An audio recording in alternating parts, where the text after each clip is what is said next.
Hi, this is Ohfor. Let's say hello to the world from Osiris scripting.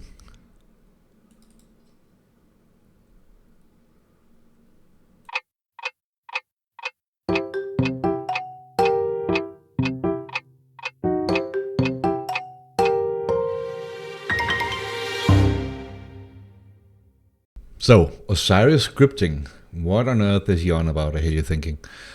So Osiris scripting is the scripting engine that Larian Studios has made available to us.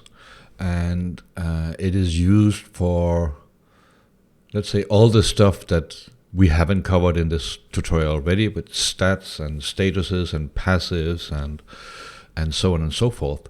So we've been mostly or exclusively working with what items can do, what they look and how they behave, how spells come to be, etc., etc. Osiris is the story engine, so to speak, which is where Larian deals with stuff like if Gale has not consumed a magical item for X amount of time, then do something with Gale. So he gets this hunger or whatever it's called. Or if you've had certain dialogue options, or if you've taken certain dialogue options with Shadowheart, then that leads to either her being really upset with you, or maybe romancing you, or etc., being open to that. So that's what the Osiris engine does. And so the thing about this episode, I've been sort of tiptoeing around it for a while, because unlike, or at least what I'd like to think is the case for all my previous videos where everybody can follow along, when it comes to Osiris scripting, unfortunately the complexity goes up. It goes up quite massively because Osiris is a programming language, and if you're not a developer for a living or have experience in developing computer software, then this is going to seem probably really intimidating. And what's worse is, even if you are a developer, it's still going to seem quite intimidating, because the language of Osiris is pretty unlike most common programming languages out there. So the best I can hope for this video would be to show how it works, hook it up, do a few things with it, and then point you in the direction of where the API references, where the references for how this programming language works can be found. And then, as always with modding, encourage you to go take a look at how the game has implemented all kinds of things using the scripting language, and then learn from there, because there's absolutely no way I can show all of it in the scope of this video or even 10 videos. There's hundreds and hundreds of function calls and things that can be done, and I can only hope to scratch the surface in this video. Enough blabbering for me. Let's just get right into it. Okay, so as usual, I've loaded up our tutorial mod on basic level 8. Not a lot going on. What do we have in game here? We have a Asterion. Hello, Asterion. And he looks pretty much normal. So I've been contemplating, what to do, what to use as examples, and there are no good answers, because there's a million things we could be doing with Osiris. So why don't we just start by doing something simple? I'm going to hook up some Osiris script that deals with Asterion equipping and unequipping his camp clothes. And then you could ask why. I can answer why not. It's as good as example as anything else I can think of right now. So let's see. To do that, we are going to need to find his clothes, or rather the root template for his clothes. So what do we have here? Camp clothes Asterion. Asterian's eccentric, I think that was the name of it, just to double check that we have the right item. Yes, we do. Okay, so we now have the root template for Asterian's camp clothes. These are called vanity clothes. in the game engine, but it's the same kind of thing. And let's get cooking with Osiris. So Osiris is found, or actually the story editor is found in the toolbar. You may have clicked this by accident or just out of curiosity. So let's open that up. Okay, so where to start with this? The game has a number of scripts. They call them, actually I won't open that discussion. It has a number of scripts that deals with various things. And we see them here out on the left hand side. And this is fine. And if we expand shared campaign here, we can see that there's a lot of scripts here that deal with crime, that deal with spotting, game over logic, followers, etc., etc. And then inside here we have the mod wrapper for Gustav, which is what Larian made available to us. And if we go even deeper, we can see here in Act 1 we have scripts that deal with the actions that Volo can take. Recruiting Lascelles, recruiting Shadowheart. So let's just open one of them up. And I'm not going to decompile this script and explain everything that goes on in it. This is just to get some kind of idea of what's going on here. Here the managing has Lascelles talk to the player. Did you leave her behind? All kinds of stuff. And again, as I said in the beginning, I do encourage everyone to go and take a look at some of these scripts, find events or find things going on in the game that you know well, and then see what they've done from a script perspective. As you can see here, it's quite complicated and lots of stuff going on. I don't necessarily recommend starting with some of the origin character scripts because it's quite involved. But basically, look through the game and see what's going on and learn from that. That's essentially my advice to you. But before we go into that, I think that's going deeper with this is probably a topic for a different video or possibly more videos. We'll see how, if I get enough feedback that we want more Osiris, then yeah, sure, we can do that. Otherwise, I'll just keep it simple, unlock Osiris for you, so you can sort of get started and start, doing your own stuff and have some fun with that. So, to begin with, we are going to need our very own script. And it's really important that we make our own script. I would most definitely not recommend that you start by modifying any of the in-game scripts. It's just a recipe for disaster. I'm not saying you should never do it. There are cases for it. But you need to be really, really well experienced with how this whole thing is set up before going into that. Now we'll notice that all the scripts we see here are prefixed with GLOW. That's a convention, a naming convention, and this is for global script. And for now, we can make scripts that only operate in Act 1 or Act 2 or whatever.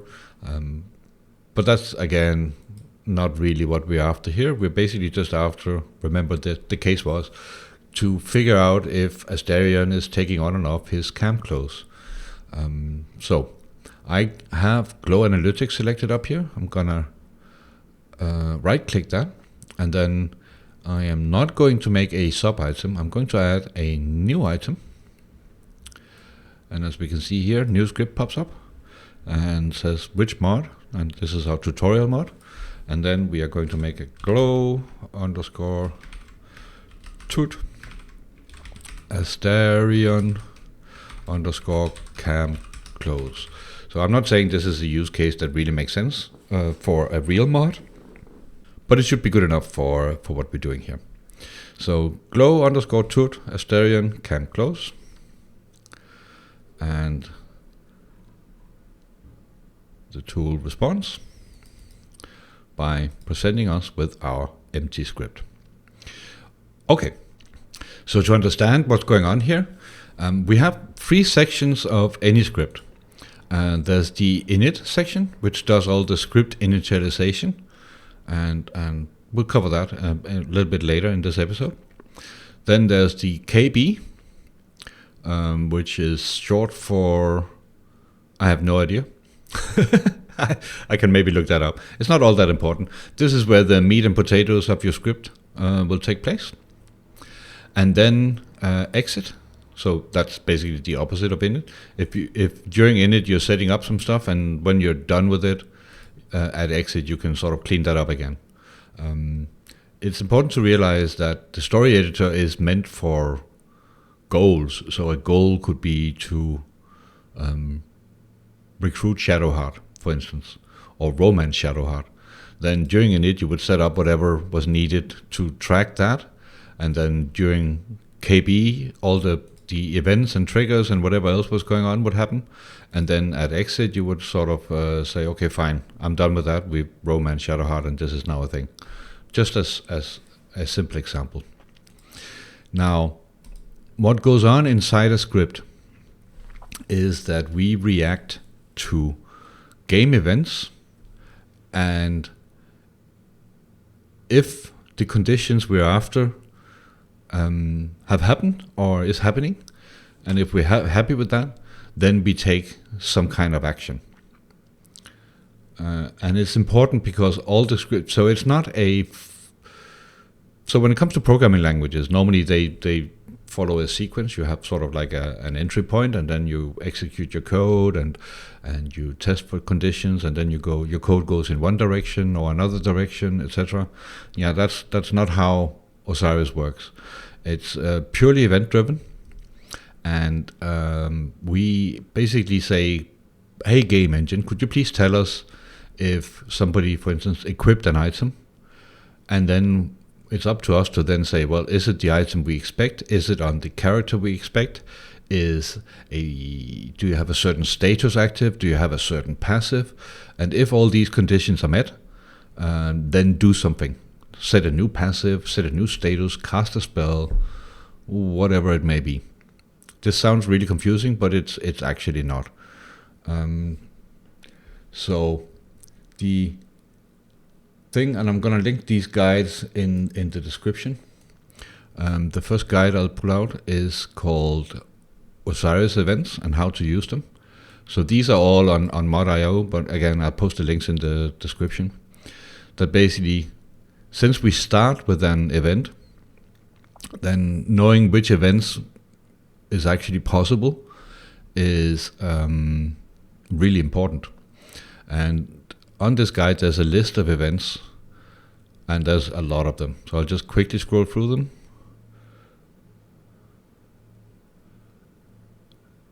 As you can see, quite a few.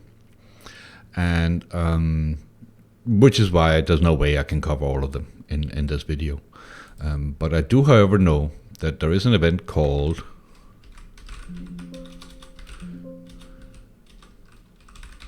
equipped, and it looks like this. So that certainly looks like something that would be of interest to us for our guide. We want to react to the equipped event and do something. So let's try and do that.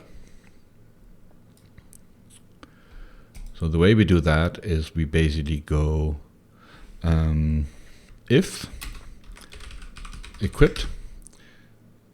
So I'm just gonna, from the guide, let me just paste that in. This is what it looked like in the guide. And the game will know to call this. So it will call our script. There's actually something missing. Normally it would give us a little bit of an idea of the syntax of this event and so on and so forth. But there's a step we need to take first, because we've created a new script. And what we need to do is we need to generate definitions. So this is a way of the game pre-compiling the list of scripts. Now I might get an error because I haven't finished my script, but let's just try that. Okay, so now generate definitions is done, and now we can see up here that it recognizes our script, and the reason I know it recognizes our script is it's giving us some information on the equipped event. All right, so if equipped item, let's just make it simple. Then debug text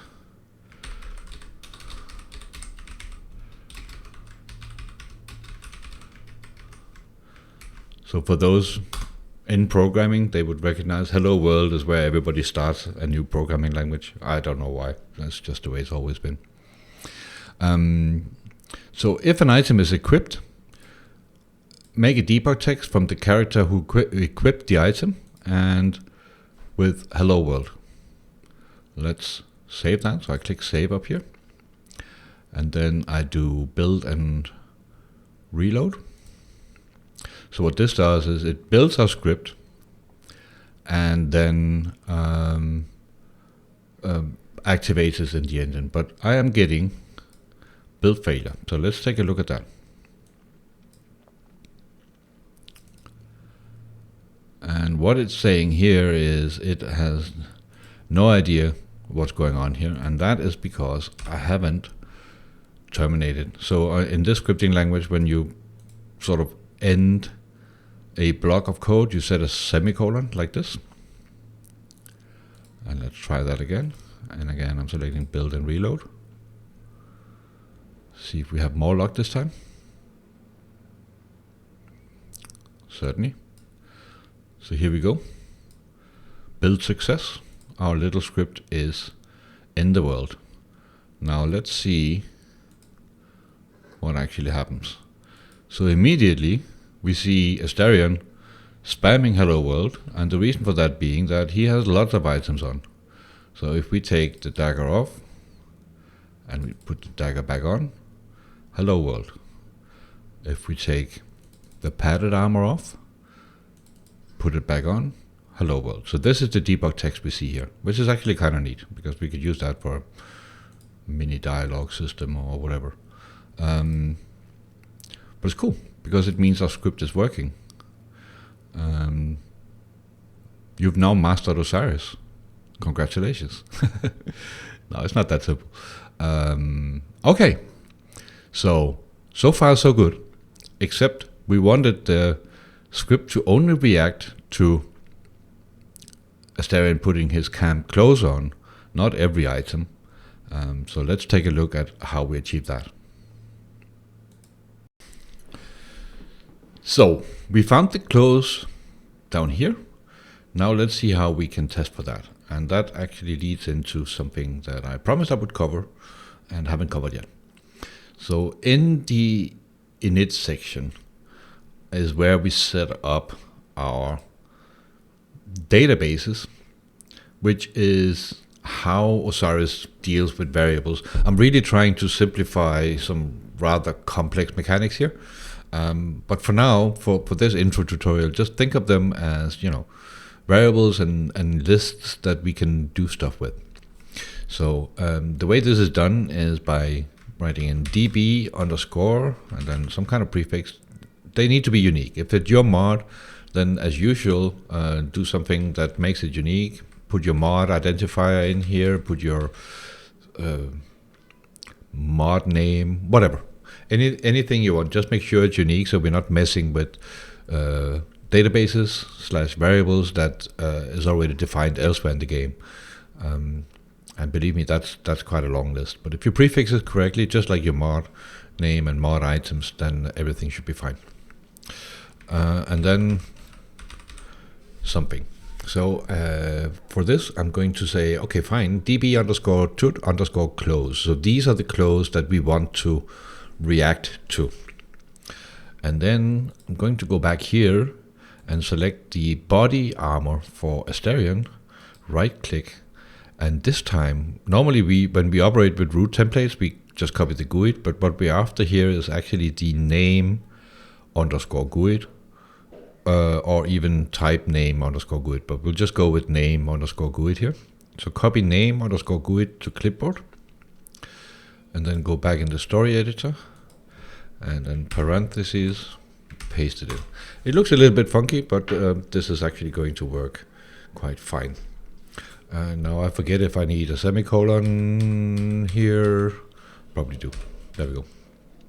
So now we have defined our table, our DB for clothes that we want to react on, and we've added Astarion's body, camp armor, or camp suit, or whatever, camp clothes, to our table. And just for fun, let's also add the shoes in there. So I select the camp shoes for Astarion, right click, copy name underscore GUID to clipboard, open up the story editor again, and then I'm going to add db underscore tut underscore clothes, add another item to our list of clothes. So now we have these two defined. Now how do we then use them? Well, we go to our equipped. So right now we are reacting to whatever item has been equipped on whatever character. We're not filtering it in any kind of way. So we want to change that. So we say, okay, if equipped item, and then comes the trouble of finding out. So we're getting an item here, which is an instance of an item, but it doesn't tell us what the root template is. It just basically says, here's an item, it's going to have some GUID, and we don't know what the root template is. So we need to find the template for it. And fortunately, the game has a way of finding that for us. And this has something to do with Osiris queries. So the first guide we looked at was events. Which events trigger? So what can trigger your script? Now, here's a guide, and again, I'll link this in the description, of which queries are available. And so can fight, can cast spell, etc., etc. And this one will definitely also have what we need, which is get template. We need to find the root template for the item in question. So I'm going to copy that, and then get this out of the way, and then paste it in here, and just clean this up just a little bit. So actually I'll clean it up some more. So get template for underscore item, and put it in a variable called template. So just so everybody can follow along, underscore item is what the game has given us. It has told us, hey, somebody equipped this item onto this character. And then we go, fine, give me the template for this item and put it into a variable called template. And just, hang on, I'm just going to paste this in here again. This is what it looked like in the guide. This is telling us in is get template expects something in, which is the item, and then it's going to give us out the template. Okay? So that's basically what we do here. Okay, so let's get the template for the item. This doesn't change anything. Now we have the template for the item in this variable, but we still need to do something with it. We need to make sure that it's then one of these two root templates that we've added to our table here. So we add another AND statement. Notice that we're still part of the same block, so we don't need to semicolon these lines. And then basically the check for whether or not this template is in our table that we defined up here is quite simple. So I'm just going to copy that, and then db underscore tut underscore close, and then this will make the game sort of say, okay, fine, we have gotten an item, we have gotten the template for the item. is this template in what we've configured up in our init section? Then debug text hello world. All right. So we just basically chain together. Now the way the script engine operates is that it will keep executing these AND statements until one of them doesn't turn true. So if our close is not, or if our template is not in our list of templates up here, then the game will stop executing and nothing more happens. The script simply gets terminated at this statement and saying, no, it's not there, and then it ignores the rest. That's just how it works. So we can keep going. I mean, I could do something silly like and 1 equals 2, and so this obviously would never be true. 1 does not equal 2, and that will never happen. So none of this down here would ever get executed. The script would basically just terminate here. Now, obviously this doesn't make sense, but it's a good way. If you want to block out part of your script, then yeah, just put an AND statement like that in there, and then boom, done. Okay, so now we have the game calls us with equipped. We then get the root template for the item that was equipped. Then we check if it's part of our tutorial close where we've added 2 items to the list. And if all of that is true, then output debug text. So this is, I mean, so debug text is exactly as the label says, it's a debug text. So it's kind of like you can sort of test your scripts like that. But the idea here, of course, being then you would take some kind of action, cast a spell, set Astarion on fire, I don't know, whatever. But this is good enough for our purposes. So I'm going to save that. And then I'm going to do build and reload. And hopefully all is well still. Build success. Fantastic. Now let's get in game and test that out. So now we get 2 hello worlds. That's already a good sign, right? Because we have the camp armor and the boots in our list, and we only got 2 hello worlds, not 8 or however many we got last time. Now I'm going to take his padded armor off, put it back on, and nothing happens. And that's exactly like we expect. Then I'm going to take his tasteful boots off, put them on again. Hello world. I'm going to take his eccentric clothes off and put them back on. And here we go. So our script is working, it's reacting to these events. And this is exactly what we want. Now we have just one problem left to fix. And let me demonstrate that. So let's bring in a friend for Astarion. And then now we have Shadowheart joining us. Let's go and send this camp close to Shadowheart. And then we switch to her. And we'll see that when she puts that on, she also goes hello world. Now, I think originally in the video I said that we were going to test that if Astarion put on this clothes, then we would trigger, otherwise we wouldn't. Because in reality, if you give this clothes to an NPC right now and for some reason they put it on, they too will go hello world. So this can quickly get out of hand. I mean, so camp clothes, I don't really think that an NPC would put that on, but it just goes to show that it's any character. We are not filtering that in any way. So let's put in a filter so we make sure that we only react to Astarion doing it.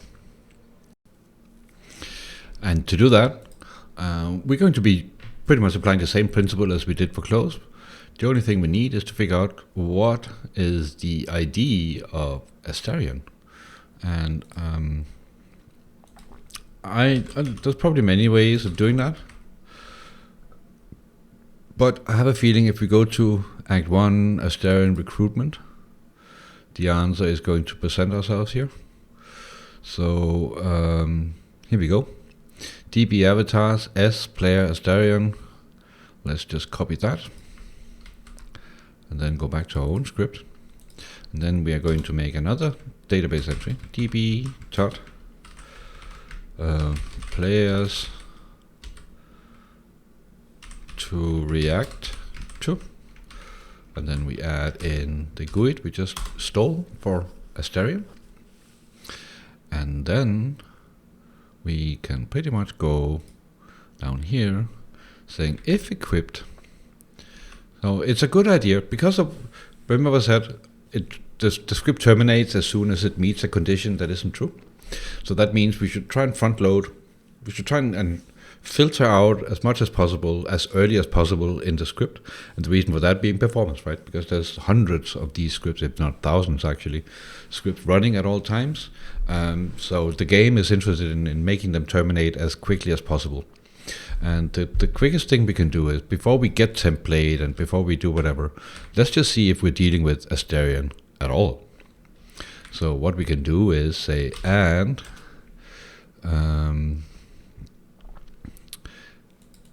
db players to react to, and then character.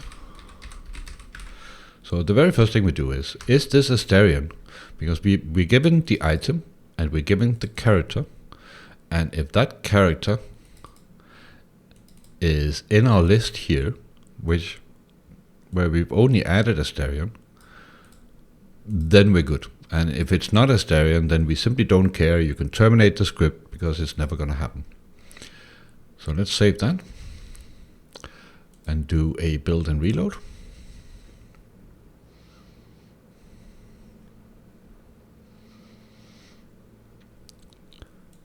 There we go.